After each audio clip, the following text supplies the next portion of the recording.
Bonsoir, bienvenue. Après la semaine sainte, 7 jours douloureux et dramatiques de la Passion du Christ, le jour de la résurrection, ce lundi férié, premier jour d'une nouvelle semaine, inaugure un temps nouveau de paix et de joie. Ce lundi de Pâques a donc été l'occasion pour le pape François d'exhorter la communauté internationale à ne pas rester inerte face à l'immense tragédie humanitaire.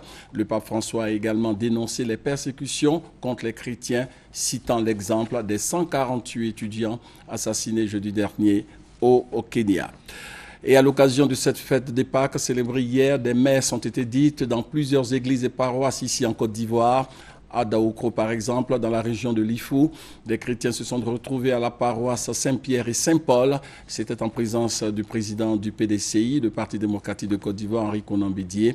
Au journal de 20h, nous reviendrons sur les temps forts de cette messe pascale. Sur place à Daoukro a eu lieu la cérémonie de clôture de la 11e édition du FICAD, le Festival international de la culture et des arts de Daoukro. Ce festival vise à promouvoir le patrimoine culturel de la Côte d'Ivoire en général et celui de la région de Lifou en particulier. Cette édition 2015 du FICAD avait pour thème de sensibilisation les industries culturelles et touristiques face aux défis du développement local. L'actualité nationale reste dominée par la 3e édition du Sahara, le Salon international de l'agriculture et des ressources animales d'Abidjan.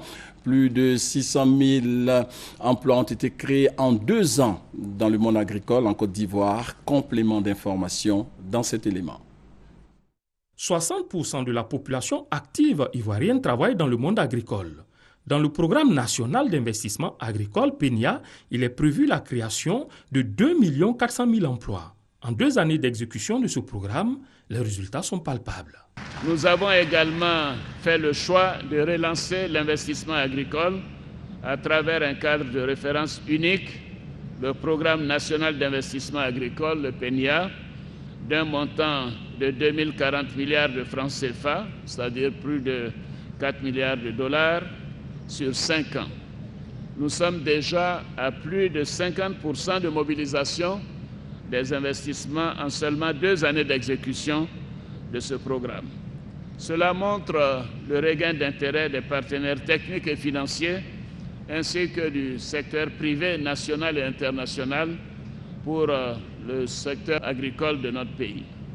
Nous avons créé pendant cette période précisément 656 456 emplois dans ce secteur, le domaine agricole à l'UTI. Il est clair que l'agriculture est un grand secteur pourvoyeur d'emplois. Cela peut s'apprécier à 3 niveaux. D'abord, le besoin de main-d'œuvre dans l'exploitation des plantations, ensuite dans la transformation et enfin la promotion commerciale des produits sortis d'usines. L'enthousiasme créé autour de l'industrialisation des produits agricoles donne de l'espoir à la création d'emplois.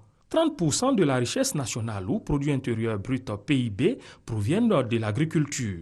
Mais les produits manufacturés ne génèrent que 3% du PIB. Un défi que le gouvernement veut transformer en avantage, en passant d'une économie primaire basée sur la vente des produits bruts à une économie agricole secondaire où l'agribusiness vient donner un nouveau souffle au secteur agricole. C'est que la richesse se trouve dans la valeur ajoutée. Tenez, 100 grammes de cacao coûtent en moyenne 80 francs CFA. Ces 100 grammes transformés en chocolat donnent une tablette de gamme moyenne de 900 francs CFA, soit plus de 10 fois plus cher que le produit brut. L'agro-industrie est assurément le socle d'une politique de lutte contre le chômage. Un chocolatier français a déjà annoncé les couleurs. Il ouvre son usine le 18 mai prochain en Côte d'Ivoire. Et au Salon de l'agriculture, ce lundi est consacré au Mali. C'est donc la journée du Mali. Les atouts agro-pastoraux de ce pays ont été présentés ce matin au grand public par la délégation malienne. Sachez que l'agriculture représente un immense défi pour le développement du Mali. Environ 80% de la population tire leurs revenus de l'agriculture. Et pour le gouvernement malien, la modernisation du secteur agricole est une priorité pressante pour exploiter le potentiel agricole du pays et assurer aux populations rurales des meilleures conditions de vie. Vous saurez tout sur cette journée du Mali au journal de 20h.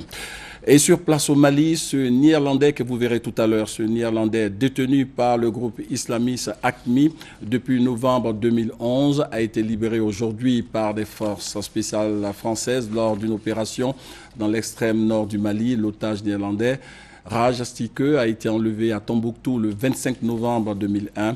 Risque a été évacué et mis en sécurité à Tessali sur la base de l'opération Barkhane, opération menée au Sahel contre les groupes islamiques. Vous verrez et cet otage certainement au journal de 20h. Fin de ce flash, on se retrouve donc à 20h avec comme tous les lundis le grand format de la rédaction consacré aujourd'hui à la jeunesse ivoirienne face aux fléaux tels que la cybercriminalité, la drogue et la crise des valeurs. Bonne suite de programme sur RTI 1.